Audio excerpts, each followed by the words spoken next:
he is the man who would make sure Arsenal win the EPL this season. None of their strikers is holding the fort, but this man, Martin Zubimendi, is the gentleman who actually would get Arsenal to win the title. Coach of Arsenal, Mikel Arteta, attests to this fact that this is his best player of the team. It is not only in midfield, but the entirety of the team. Let me break it down for you. Let's check out some numbers first of all.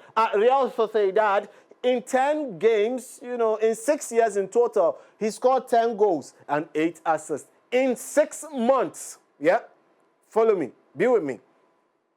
In 6 months, he has got 6 goals, 3 assists. Juxtapose this to this particular figure, you would see the escalation in goals and assists at this rate for the man Martin Zubimendi. But how has he transformed since he got into Arsenal? Because what was being demanded of him was for him to fill out a Thomas Partey role that was being left. But has he filled it? I would say he has filled it in his own way as a Zubimendi, but not trying to replace Partey. Yes, Thomas Partey is a player on his own. He's Thomas Partey, but this is Zubimendi playing in a different role, trying to give the engine room of Arsenal a different bite. Let's go this way and see one of the interesting things he does. One of the very interesting things he does is helping Arsenal play out from the back.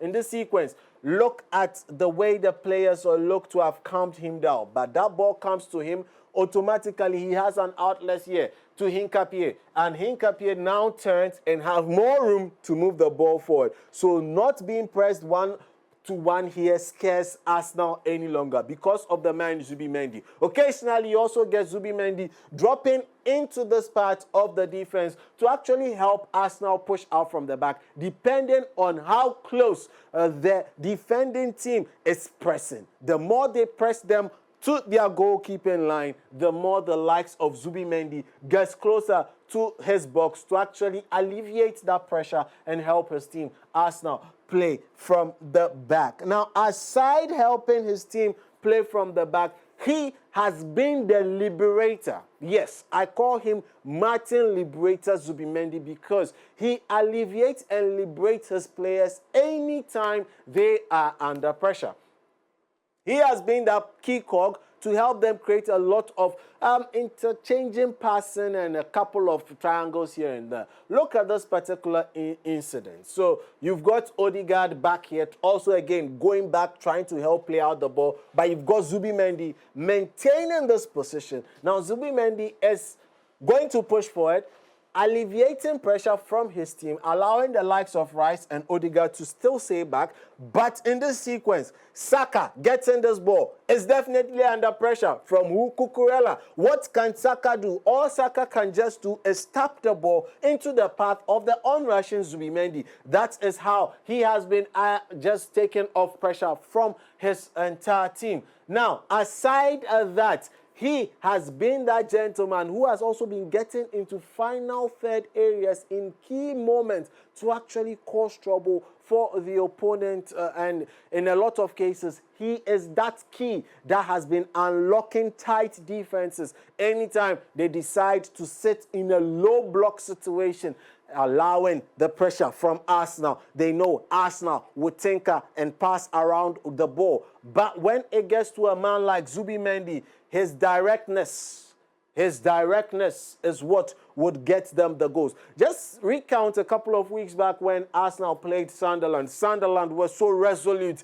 in that particular first half, locking down their goalposts, not allowing the opponent to come through in any way. Arsenal were not having any peace on the ball. What happened in the sequence? Zubimendi was the man who unlocked the entire game. How did it happen? So he had Leandro Trossard hanging onto the ball on the side of the pitch, trying to just, as usual, that was how the game had been going. He gets to the byline, crosses it, and then heads to go out. But in this case, decides there was a gaping hole here, actually, with Zubimendi having a starting position of somewhere here. Zubimendi having a starting position somewhere here. Now, he sees this big space and then moves into the space and awaits the pass from the man Trossard gives him the ball, and this particular turf of the pitch is Zubi territory. Zubi shoots, and we know how Zubi does it anytime he is in this part of the pitch. That is one thing that he has also brought to the team, helping them score goals against low block teams who constantly make it difficult for Arsenal to be able to penetrate with their combinations and making it difficult for them to get their, their first goal. In a game, Arsenal gets the first goal, the dynamics of the game changes. And one person who has been really instrumental to that happening is the man Martin Zubimendi. He has also been helping the team Arsenal build up from the back. He has been the liberator, not for only Saka, not for only Ødegaard, but also for the 100 million pound sterling player, Declan Rice. He, 60 million, unlocks 100 million. Tell me why he is not the best player. Playing all across the pitch, helping in all departments, helping in all facets. That is why I strongly am of the opinion that should Mikel Arteta put in Eze and possibly just allow Declan Rice to rest a bit, put in Eze, allow Eze to have a left-hand side combination with the likes of Calafiori, Trossard, Eze. That is on the left-hand side. And then on your right-hand side, you have the likes of Saka, you have the likes of Ødegaard, you have the likes of Timber on that side. So it's a one pivot with a double 8 or double 10 situation. Arsenal would run riot over any low block team because they would literally tinker and toil with them. But would Arteta be able to trust the man, Zubi Doob, to actually hold up that number 6 position that he is redefining at the moment as a player?